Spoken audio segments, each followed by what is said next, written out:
Shalom, and welcome to another in our series of podcasts from Temple Beth, a dynamic center for conservative Judaism in Los Angeles. You are listening to a Shabbat teaching with Liana Wertman from the Torah Studio. So I just want to say about Liana that it is very rare that I come across somebody who teaches Torah that I am just completely enamored by, and Liana was that person. Well, is that person? But the first time I learned with Liana, that was the way that I felt about the way in which she teaches and her Torah. And she could teach anything, and I would be enamored by it, and I think that you will feel the same way. Liana started something called the Torah Studio, which she may or may not tell you a little bit more about, but it really speaks to the core of how people should be learning Torah, which is meeting them where they are at and teaching Torah to what they are interested in, and making them grow in their Torah learning, not just keeping them at status quo, but also teaching them how to grow in their ability to learn and what they are learning. So it's really a pleasure. If Liana could teach in this space every single week, she would be hired. I would come every week just to learn from her. So it's really a pleasure to be able to bring her to this bima, and I hope that I know that you will enjoy learning from her just as much as I do. So, Liana. You're so welcome. Okay, hi. I am still getting used to the kinds of moments where someone asks me to come teach and I just speak the whole time, because most of my teaching is very much engaged. So I'm still going to be asking for some responses from you, but they're used to that. Okay, great. Yeah. So, but I want to name a few things before I ask for responses, and I'll name them again, but I don't expect anybody to know anything beyond what we're reading right now. And also, I really care about what your gut response is. I think that the text is trying to evoke responses from us, and what you respond is very helpful. So, next week's Parsha is Balak, which is the Parsha that tells the story of King Balak, son of Zippor, who is the king of Moab. And the king is worried about the fact that the Israelites are dwelling in this valley nearby. Sorry, I just remember that I didn't introduce myself because I was that was such a speed intro. But I'll talk about Torah Studio. I'll talk about Torah Studio later. But so essentially, Balak is looking for some help in how to respond to the Israelites. They have beaten the other two people the other people that they have confronted in battle before this moment. And so he's seeing this is a group to be reckoned with. I need some extra help. And so he calls for someone that is named Balaam or Balaam, son of Peor, who is, according to Torah, a prophet of God. And I don't just mean of a God, I mean very specifically, Balaam is a prophet of Yud-He-Vav-He, the Tetragrammaton, our God. And I am someone who grew up at summer camp, and I spent most of my summers in the first half of the summer, which means that I got to read this Parsha every summer, and it also means that I got to make a Bible play about this Parsha every summer, because I was the kid that volunteered for that every time, which meant that I only ever read this text, just the text, with the ability to interpret it and engage with it in a way that would help my other young friends think about it. And it meant that when I got to yeshiva and I was learning the rabbinic and commentary, the rabbinic texts and the commentary for the first time, in addition to how I read Torah, I was very surprised to find out how much the rabbis hate Balaam. They hate this guy, okay? It's not just a little bit. According to the rabbis and according to Midrash, this is one of the most evil men that has ever lived. And if you would like some proof of that, I Googled Balaam Chabad to see what they had to say about it, and you can see their answer on the back page.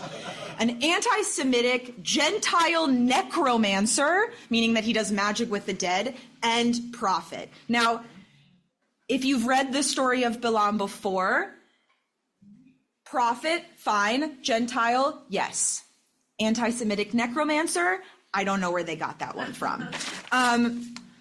And what I kept coming across is often when I disagree with one of the commentaries or I'm confused by one of the commentaries, it's not how I would have seen the text, I can pop around the other commentators and ask, what midrash are they relying upon that isn't about Balak being or Balaam being evil? Or what do they have to say that isn't about midrash at all and is about the particular text? And most of our normative commentators are using the same source for their understanding of the fact that that Balaam was evil, which is from Midrash Tanhuma Balak, which is a collection of midrash, of stories about each different parsha. But what's really remarkable is that they all kind of had the exact same response, which made me ask, okay, if I think Balaam is totally neutral and fine, but every rabbi that I am reading thinks that Balaam is evil, there has to be more of a middle ground. So I kind of wanted to, together, see what that middle ground might be and ask ourselves and experience a bit of this intro to Balaam, see where the rabbis are coming up with problems with him, and ask ourselves how we feel and balance them out, right? So if that is exciting for you, great. If that's challenging for you, even better. Yeah. So the thing that I also want to do, though, is look at the arc of why this story is here at all and why we might be in talking about this person. So we'll get to that towards the end. But we're going to start with, as I mentioned, Balak, king of Moab, has sent for Balaam, this prophet, to curse the Israelites, to help them in battle against the Israelites. And they come to him and they say, can you help us? And Balaam says, I can only help you if God lets me help you. Great. Goes to bed. And this is what God says to Balaam. I'm going to read it out loud, and you're welcome to read along. I would love for you to think about just what the tone in your gut reaction, what the tone of this text is. And God came to Balaam and said, what men are these with thee? This is, I believe this is the Koran translation. And Balaam said to God, Balak, son of Zippor, king of Moab, has sent to me, saying, behold, the people that is come out of Mitzrayim covers the face of the earth. Come now, curse me them. Perhaps I shall be able to overcome them and drive them out. And God said to Balaam, thou shalt not go with them. Thou shalt not curse the people, for they are blessed. And Balaam rose up in the morning and said to the princes of Balak, go back to your land, for the Lord refuses to give me leave to go with you. Give us a few seconds to maybe look that over again. No problem with Balaam so far. You have no problem with Balaam so far. Deb. Balaam seems like he has a little bit of problem. He seems to be a cursor for hire. Mm-hmm. And it's kind of a problem because he said, sure, I'll come, without checking with God first. So he's sort of setting himself up in a bad situation where he already sort of said yes. And it's kind of odd also that he's apparently going to be paid to use his God-given gift, which is kind of weird. Yeah, there's definitely some discomfort, right? This guy is getting paid to curse people. Now, I will say, I don't know if he doesn't also get paid to bless people, which I don't know how I feel about that. And it also, what that brought up for me is that God has let him do this before. Yeah. Well, I'm glad we're talking about this because it's always trouble because Balaam keeps on saying, I can only say what God tells me to say. And, later on in Louisa Matom, he's told to curse, and he says, how could you bless us? He says, well, I can only say what God tells me to say. Mm-hmm. And that's why it is very troubling that the rabbis give Balaam such a hard time for someone who takes that position. I think that's the focus, I think, of what you're going to be learning today. Liana, just repeat what people say because there's some people. Oh, okay, great. So, you also say your name? Alan. Alan. What Alan was just sharing is that Balaam gets this bad reputation, but has a very explicit, repeated line, I will only ever do what God tells me to do. And Alan is feeling challenged by like, well, if someone who has that moral standing, what's so wrong? And I agree. I think we're seeing here, sure, he says, can I curse them? Because they are asking to hire him to curse them. So he's asking his boss up the line, can I curse them? And the boss goes, no, that's above your pay grade. You can't talk about them, right? We don't curse them. They're actually blessed. So I think I agree, right? We're not necessarily seeing here someone who is specifically trying to get beyond God, but we're seeing someone who is just genuinely asking, can I curse these people? Does that make him a good person? I don't think so. But that doesn't necessarily make him so awful. Yeah.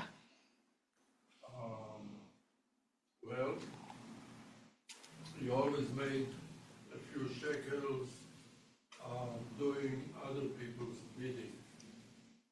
In this case, he decided that it's not the Democrats, it's Republicans. This time we have these people coming here, they're swamping over everything. You can't see as far as whatever, they're all there. Said, I'd better start blessing these guys and not curse them because they'll kill me or they'll kill me. So that's right there, it's a practical item, which is a negative one. I agree. I think one of the things that reminds me of too is, right, Balaam is a prophet, fine, but he's also being confronted by a bunch of official people from a government saying, come and do this thing. And I think I would also probably try to make those people happy if they showed up at my door. But that doesn't also mean, right, like that he's necessarily standing up for himself. And then this is the last one, we'll keep going. He's not accepting any agency for himself at all. And he's making God into a bad cop always. And I think kind of the combination of that, saying, I'm not responsible for anything, it sets up lives that, if we say that we don't have agency in our lives, it sets up all kinds of bad things after that. So kind of throwing his hands up and going, sorry, God won't let me, is not really taking responsibility. It's saying, don't look at me, I want to come with you, but God won't let me. And I think, right, there's all of these things are happening because the text is pretty vague. Like Irv said at the beginning, I don't really see a big problem. Like, yes, we could try to figure out why he is a problem, but without extra information, as far as I can tell, this particular text, as I have cut it out for you on purpose, isn't so hard to see. Like, it's just kind of fine. But this is how the Midrash is engaging with these same texts. And I think this is important for us to see what Rashi and the other commentators are using as their reasoning for why Balaam is evil is this Midrash, this set of Midrash. And the way that this Midrash works, and we'll look at it in a second together, is that it is taking a particular conversation between God and Balaam, and they do this in other places too, and they're adding in extra verses of dialogue in between the lines. And you'll see this in a second, because it says here in Midrash Tanhuma Balak 5:1, when the Holy One, blessed be he, asked Balaam, who are these people with you? Mi ha'anashim ha'ele imach. This is what it says in verse 29. God asks, who are these men with you? In verse 10, it says, Balaam said to God, Balak, son of Zippor. So immediate answer, who are these people? But according to the Midrash, what does Balaam answer to God when God asks, who are these people? According to the Midrash, he actually jumped in and said, I don't know who these people are. Little hard to believe. Why would he say, I don't know who these people are? Because what he, according to Midrash, is doing is falling into God's trap. God asked a question so that Balaam would think that God doesn't know everything. Okay, why would it be important that God doesn't know everything? Well, because Balaam, in his own head, according to the Midrash, says, it appears to me that there are times when God does not know. Therefore, I can do all that I want to his children. So this moment of God saying, who are these people? Balaam saying, it's these people. Can I curse them? And God says, no. has now expanded into Balaam saying, I don't know who those people are. I'm going to go curse them because God doesn't know everything. Now, beautiful story, right? And I think it's an amazing story, and I'm not saying it's not important, but this is where it's coming from. Is I just want you to see the difference between how the conversation goes in Midrash and how the conversation goes in text. And Rashi kind of continues to elaborate on the badness of the moment and how severe these kind of quiet words might be under the surface. Kavali, curse me, these people. And he says, actually, what had been asked of him to do, to arali, to curse for Balak, these people, to say kavali is way worse. So we're really like picking out every single word is way worse than you would have thought. Great. So the men leave and they're like, sorry, Balaam won't come, says that God won't let him. Balak says, send him more money. That always works. So they send more money and Balaam meets them at the door and they say, please ask God again. Can you ask God if you can curse them? And he says in verse 22:18, and Balaam answered and said to the servants of Balak, if Balak would give me his house full of silver and gold, I cannot go beyond the word of God, my Lord, to do less or more. First responses to this response. How do we feel about this as a response to these guys who've come back to ask him for something? The principled guy. Feels pretty principled. Yeah, I mean, I agree. Yeah, he said no. He's refusing a bribe. He's refusing a bribe. No, you don't think he's refusing a bribe? No, he already decided to go with the Jews, the Hebrews, rather than with Moab. He already made it. So he is with God no matter what. Yeah. Because he's going to win, though. He's trying to win, which is, still not principled, but still better than trying to trick God into cursing the Israelites. So, yeah. Oh, sorry. I was gonna pick up on what Malachi said, that there is a sense here that there's no agency, but I think that the way in which he's also coming at this is, and I shared this with the bat mitzvah student who was writing a drash about this for next week, that it's kind of like when you were in middle school and you went to a party and your parents said to you, if you need to leave, blame it on me. Say my mom needs me to come home or whatever. At least that happened in my household.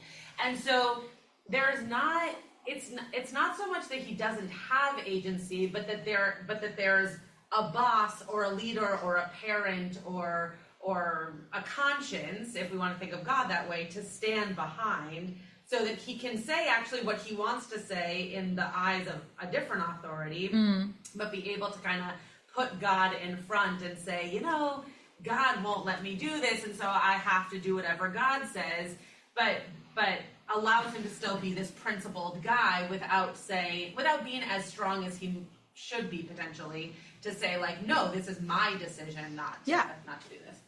I don't know, now I'm trying to sort of jump on the Midrash bandwagon, and it seems like he's drawing out the negotiation, like maybe... Oh, like maybe a little more money.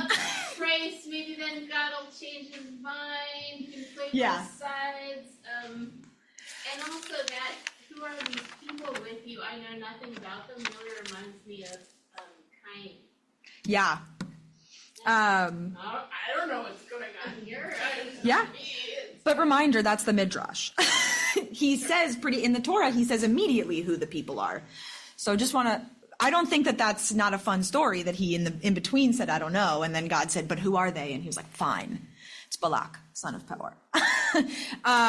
And it's very there's like this story is very reminiscent of other, especially Genesis stories. It reminds me a lot of even the Akedah, right?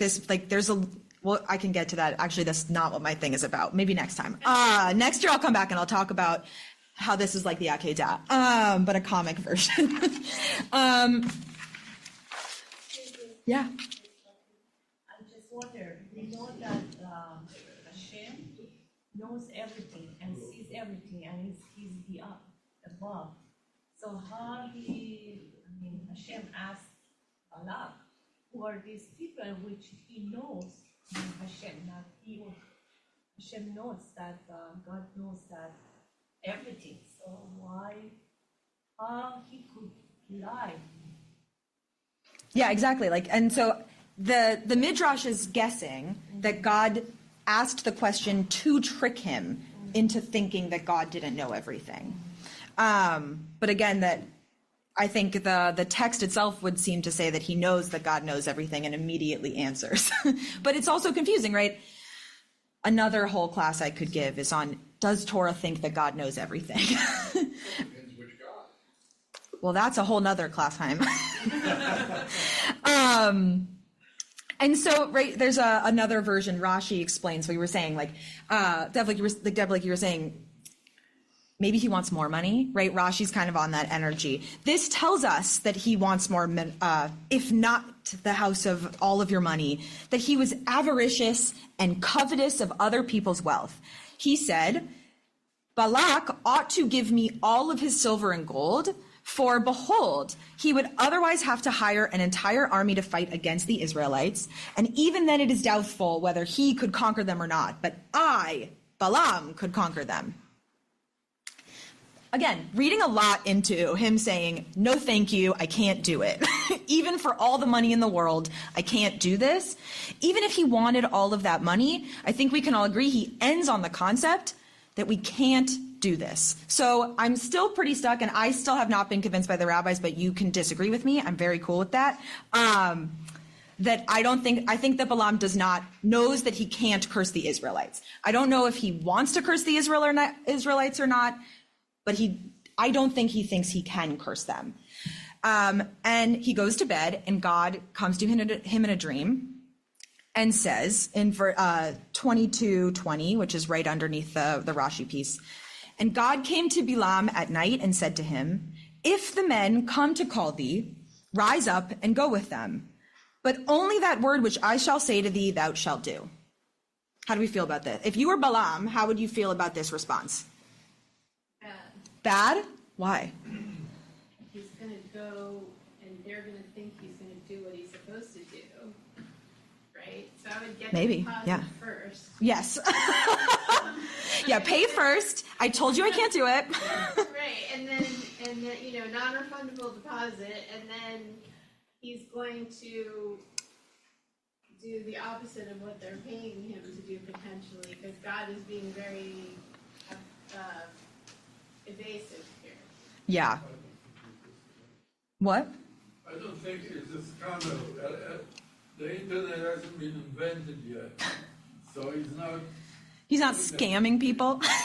He went to sleep with all these difficulties in his head, and he congealed to the one point that he can go, but he will tell them the way it is. And that's what he does. I agree. He says, I can, and then he says in this next one, here, actually, I forgot to bring it up. Let me get mine.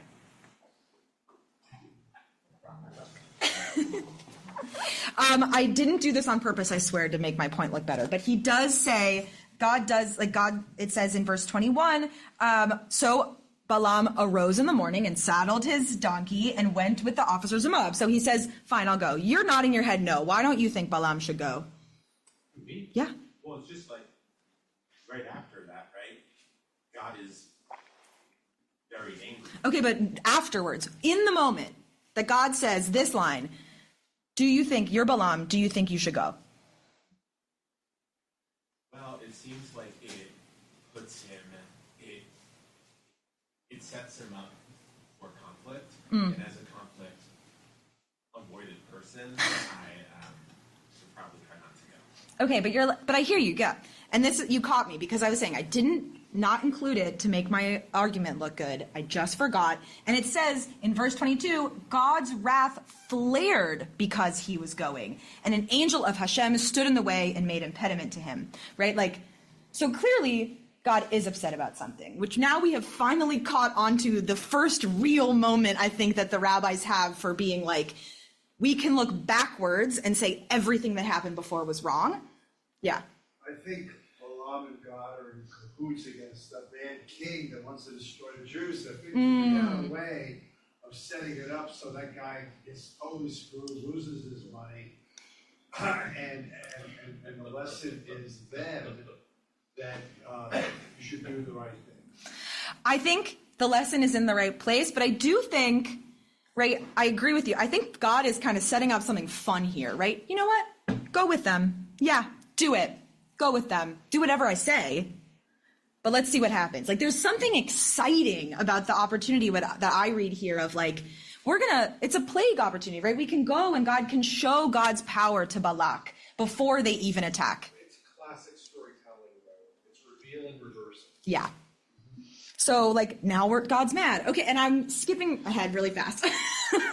But essentially, really quick, there's clearly a lesson here. And I want to give the rabbis credit. Balaam has something important to learn. And that importance is that God is not always where you think God is, right? God is not always where there is a lot of power. And God is not always where the people who are the most powerful can see that God is there. And God does this by making an angel with two big swords appear in front of just the donkey. And the donkey swerves out of the way to not get killed by the giant angel, but Balaam cannot see it.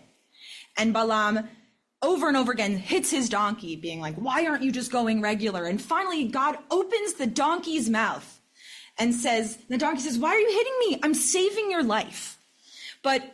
And Balaam has to learn, right? He has his eyes opened in that moment and he sees the angel. And we can make a lot of inferences there of, right? We're talking about a group of people who look less exciting and less powerful than other people, but who God is actually presenting God's self to in a way that no one else is. So his eyes opened, he arrives to bless the people, and Balak sets up these like altars for him, and Balaam goes and Balak's like, you ready to curse? Balaam says, I'm going to say whatever God says. And every single time he gives a blessing. And Balak, in my opinion, very comically is like, well, what if you curse them from over there? And like sets up another pyre. And Balaam's like, and he's like, you going to curse them now? And Balaam says, I'm going to say whatever God says. And over and over and over again, like almost in a cinematic way, we are walking around the Israelites and watching them from above and over again, blessing down on them. You're amazing. You're going to do so great. And it gets to the point where Balaam actually, it says, just suddenly is like, I get it now. I don't need God's help. I know what to do. And he turns to look at the people, and it says over here, let me find it, in chapter 24, verse 1, Balaam saw that it was good in the eyes of God to bless Israel, so he did not go, as every other time, toward divinations. He set his face toward the wilderness. And Balaam raised his eyes and saw Israel dwelling according to its tribe, and the Spirit of God was upon him. I want to take one quick second to say that the line, his eyes fell upon it. Balaam raised his eyes and saw Israel. They use the Midrash earlier, if you want to look at the first Midrash Tanchuma 6, uses that verse as proof that Balaam has an evil eye. Now I want to name that particularly, that him looking at Israel is proof of an evil eye, because of what he says when he looks at Israel, which is two things. First, he does an introduction of himself, and that you have here in your verses, chapter 24, verses 3-4. And he took up his discourse and said, the speech of Balaam, the son of Beor, the speech of a man whose eyes are open, the saying of him who hears the words of God, who sees the vision of the Almighty, fallen down, but having his eyes open. And I want to make a drash here, that these two moments of him saying, my eyes have been opened, are the moment that his eyes are open to the donkey, and the moment that his eyes are open to how he is meant to bless the Israelites. And does anyone know how he blesses the Israelites in this moment? What comes out of his mouth? Ma tovu o'alecha Yaakov, mishkenotecha Yisrael. How beautiful are your tents, O Jacob. How wonderful your dwellings, O Israel. We say this every day, right? This is what comes out of his heart. What does Rashi say about this particular verse? With the penetrating eye, shtum ha'ayin, his eye was bored out and had been distracted so that its eye socket could be seen open. Even in a moment of redemption, we are not allowed to like Balaam. Because I would argue that this is a story of redemption over and over again, to the point where what is happening down in this canyon that we are blessing Matovu, so beautiful. Well, if you take the camera, as literally it's in my head as a camera, the camera like watches Balaam and Balak walk off at the end of chapter 24, all the way right before chapter 25. Then Balaam rose and went to his place, and Balak also went away. And we zoom in on the Israelites.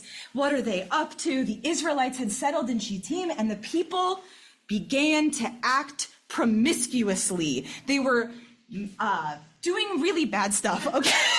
They were following the gods of the Moabites. They were praying to Baal, right?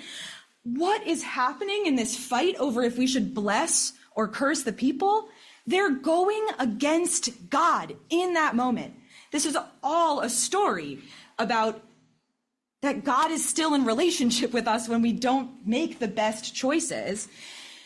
And yes, I think we really need to think about what it means to accept or try to accept curses upon people. Like you were saying, like just to be someone who could be hired to give curses is automatically something that's going to put you in a funky place because you're not helping people with God's word. And by the end, that is exactly what he does. And so I would like to argue that while I think it's really important that we always hold on to what the rabbis teach us, it's also important for us to think about why they would need Balaam to be evil. And I don't know the answer, but do we need Balaam to be evil in a world where we are actually much more often in relationship with people who are in relationship with divine beings and who could curse us or bless us because we're in such a kind of community where we have to be in relationship with non-Jews? Do we still want to make the people who should be the closest to us in Torah, the people who are also believers of Hashem, be the people we have to be the most afraid of? And so with that, thanks for letting me rant about Rashi. You have been listening to another in our series of podcasts from Temple Beth Am, a dynamic center for conservative Judaism in Los Angeles. If you enjoy these podcasts, we invite you to write a review on the Apple Podcast site or wherever you get your podcasts. For more information about Temple Beth Am Los Angeles, go to tbala.org.